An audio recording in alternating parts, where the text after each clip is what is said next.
Bonjour people and welcome back to another review, this time spontaneously. We are looking at the Generations Thrilling 30 Deluxe Class Chromia. This is a retool of the mainline Transformers Prime RC figure from the Robots in Disguise subline, I suppose.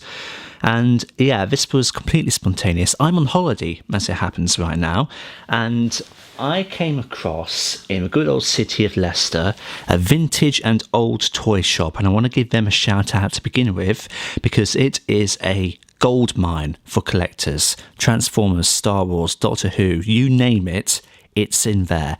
And it's just this haven of really old figures to really recent figures. You've got your original Generation 1 Transformers in there, you've got new stuff, Black Series, Star Wars, all kinds of things. So if you're in Leicester, check out that shop, it's great. And that is where I picked up Chromia, and I almost picked up the Prime Knockout Deluxe, but unfortunately it was a little bit damaged. This girl is in sublime condition. She's been really well looked after for being second-hand, and yeah, she may or may not be based slightly off her IDW version. I've not read those comics yet. I will be getting around to it though at some point, but she may well be based off that version. She is a Cybertronian motorcycle. She has to be a motorcycle because she's based off the RC mould. And here we go. Chromia's classic colours of blue, white, red, very faithful to original G1 design.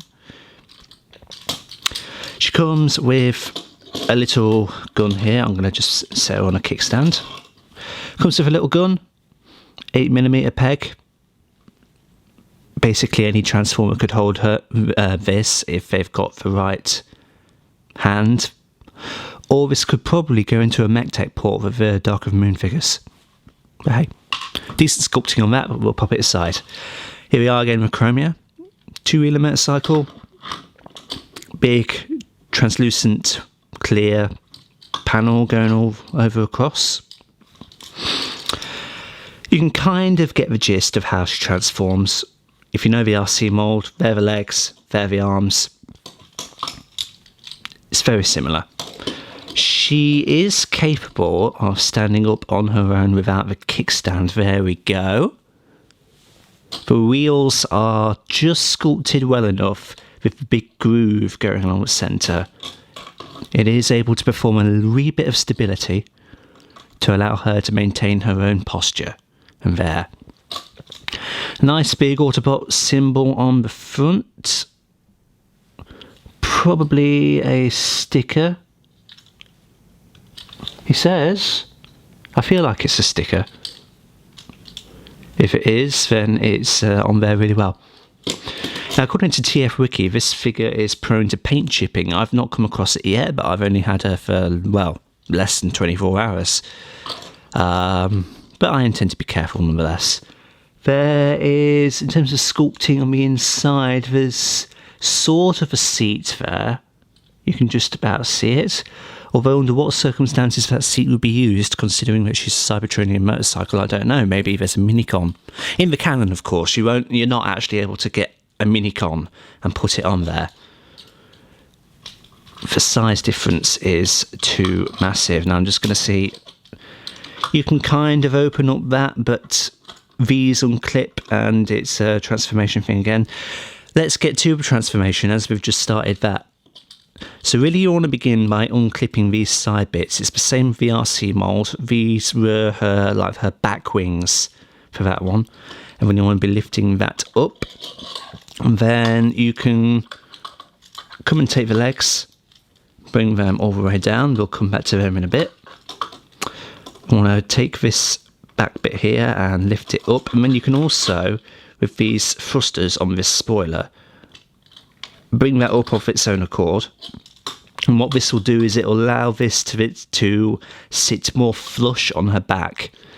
She's going to have a bit of a big backpack.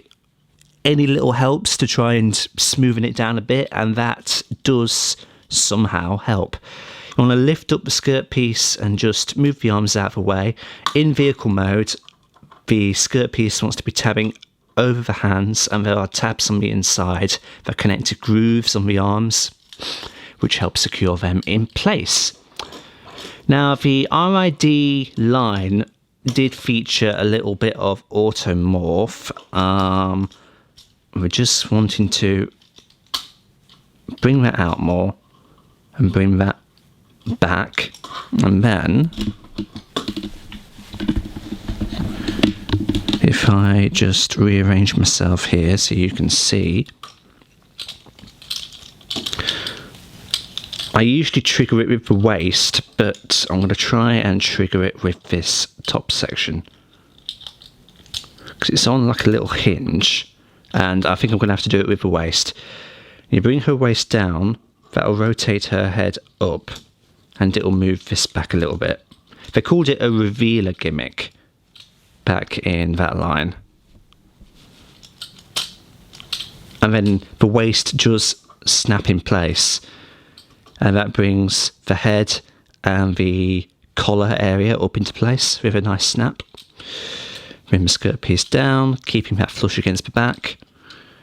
And we want to be bringing all of this down. Fold them in a bit, you can, it's personal preference, and then fold that flat. Big backpack, what are you going to do? And then, for a little bit of a joke, here we have Chromia in her Revenge of the Fallen mode. Yeah, that was the funny thing about the Primarch Seed mold. You could also sort of do a Revenge of the Fallen knockoff. Split the wheels, fold them back a bit, bring the foot out, fold that in, fold it back, foot out, fold it in. Make sure she stands up.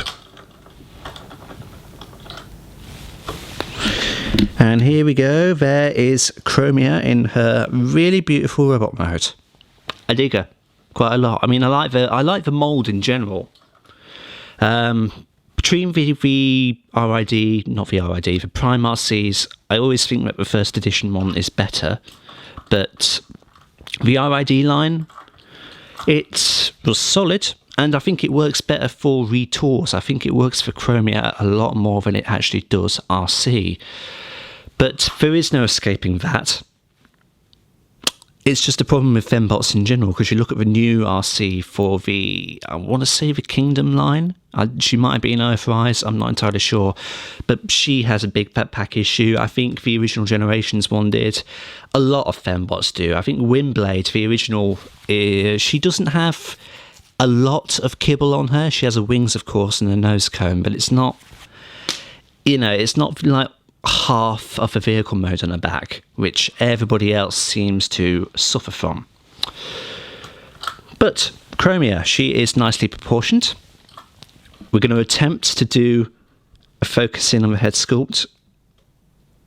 That's probably all you're going to do. She does have light piping. I don't know if I can show it off.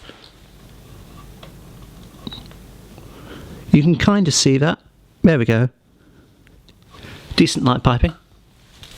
Her colour scheme remains the same. It's still this lightish blue, coupled with an even paler blue and red highlights running down her legs and her sides.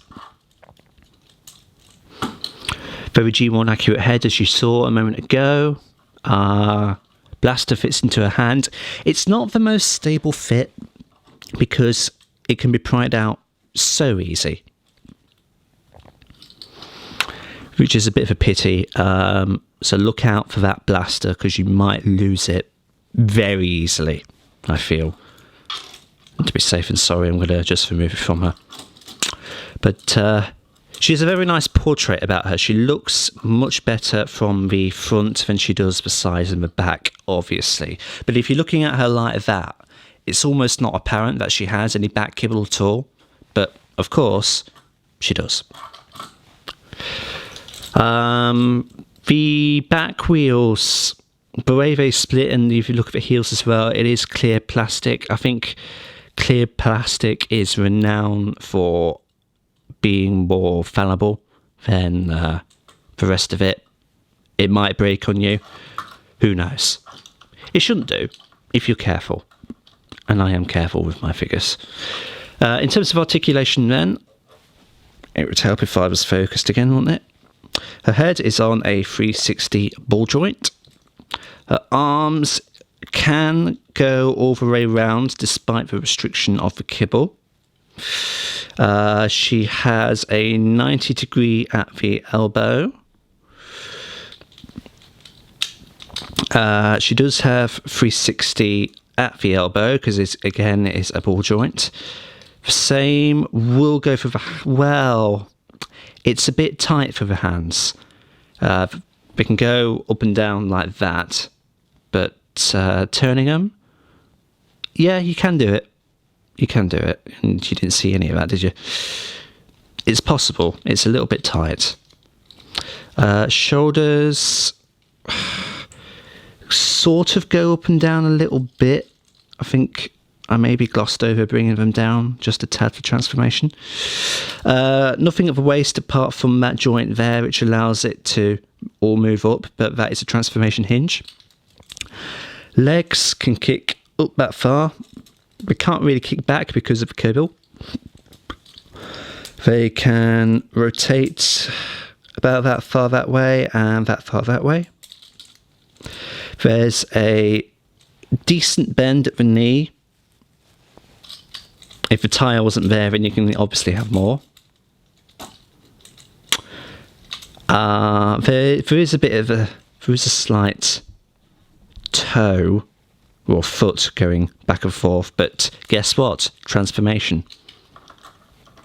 But anyway, that's Chromia. In a nutshell, I don't have a size comparison for her this time, because again, I'm on holiday. But Chromia, everybody. Really lovely figure to have in person, actually. She looks stunning, and she's going to fit in the collection very well next to the rest of them. But pick her up if you see her, definitely. I think she's worth it. I got her for a decent price as well, considering the age of the figure. How old is she? Let's have a quick look. 2014. So she's not 10 years old yet, but she's not far off, really. Got her for about 18 quid at that toy shop. So if you're in Leicester, go there. They do good prices for retro figures. Not that she's retro, but there are some there. But anyway, that's Chromia. Good figure. Pick her up if you see her. And thank you everybody so much for watching and checking out this video. Like and subscribe if you haven't already, and share this video to help out the channel. And until the next time, I'll see you all later.